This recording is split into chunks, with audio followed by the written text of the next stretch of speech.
Coming 2021, I'm going to give my top 5 home-related products that I feel is worth buying. I rate them based on their price, how useful I find them in my everyday life, and the overall value you get out from these items. You can go with any brands you like, it doesn't matter. But do look out for those key product features that I'm going to mention. So if there's some money to spare and is looking to improve the quality of your life in your house, here are my top 5 for your considerations.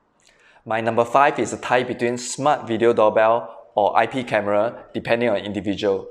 If you have kids, a maid or a pet, then I would say IP camera is more useful, allowing you to check out the situation in the house anytime, anywhere using a mobile phone. But if you have neither of this, and if you do a lot of online purchase like me or frequent food order delivery, then having a smart video doorbell will be more for you. The doorbell I'm using right now is by Ring. I didn't buy this, it's a friend that is not using it anymore, so he just gave it to me. The price of this is like 300 plus. There are definitely cheaper options out there.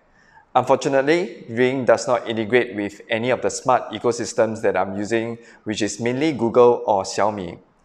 So how it works is, when a doorbell is pressed, you will receive a notification on your phone. Then you are able to see a live video footage and communicate with the person directly. So to practice social distancing, when your delivery is here, you can just tell the guy to leave the item or food at your doorstep. How many times have you guys experienced this from SingPost when they claim they are here but nobody's home? At least now you can have some evidence to prove that nobody came. This is the basic must-have for any smart video doorbell. Next, having motion notification and clear video footage is a plus. And able to save the video footage to a local storage instead of some cloud subscription is also another plus point. Number 4 is a tankless water dispenser. The keyword here is tankless because that's what makes water dispenser super convenient. This is something initially, even for myself, you will find that you don't need it. But after experience having one, it becomes like a must-have in your house. Plus, there are some health benefits to it as the water coming out is purified or filtered. But the reason why I have it at number 4 and not higher is because of their price point. I'm using the one from Hydroflux. Cost me around 2,500 and I think it's considered one of the more expensive ones. Actually, I have no idea why they cost so much, especially when you compare them to other big home appliances in the house. I've checked out a few brands, many Korean brands, some from local companies. The price range is about 1.5k to around 2.5k. This company seems to be very active on Facebook, so if you are looking to buy one, you can always PM them on Facebook. They are pretty aggressive for sale and always offer like a free demo at your house. But personally, I guess it will be hard to reject the sale if they come all the way to your house to demo. Tankless means that they will need to connect from your piping to the water dispenser itself. So a quick reno tip here is to plan ahead where you want to place it and see whether it's possible. If you have kids that still like feeding on milk, able to get hot water anytime is going to be very helpful to you. So depending on needs, but I will say just get one that has cold, ambient and even different hot temperature. Coming at number 3 is a vacuum robot. When the technology just launched in the first couple of years, it is very expensive and the tech is simply not smart enough. You see the robot doing stupid things like banging around, getting stuck or falling off from a curb.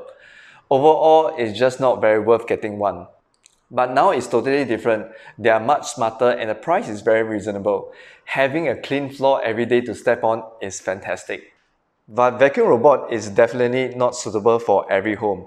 If your house is quite messy with a lot of things lying around on the floor, or you place carpets that are very thick, or if you have curbs, platforms everywhere, these are not vacuum robot friendly.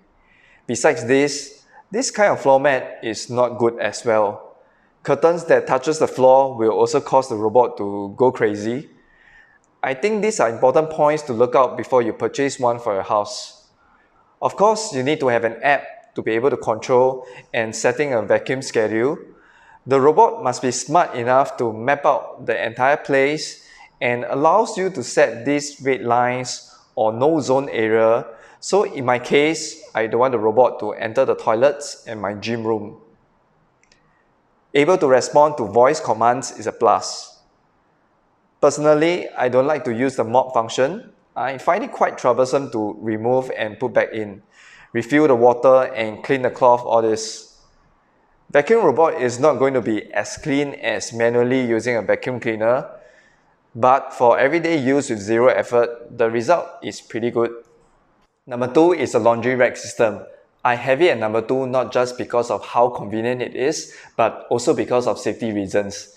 Imagine your parents or grandparents still having to carry and bring the pole out of the window. It's really heavy, especially for them. Even for indoor drying, you still need to hang up somewhere. And even for new HDB using that string to hold the entire laundry rack, what if it suddenly give way because of all sorts of various reasons? It just feels like everything is so prone to accidents. When I just get this place, this is one of the items that I know for sure I will get.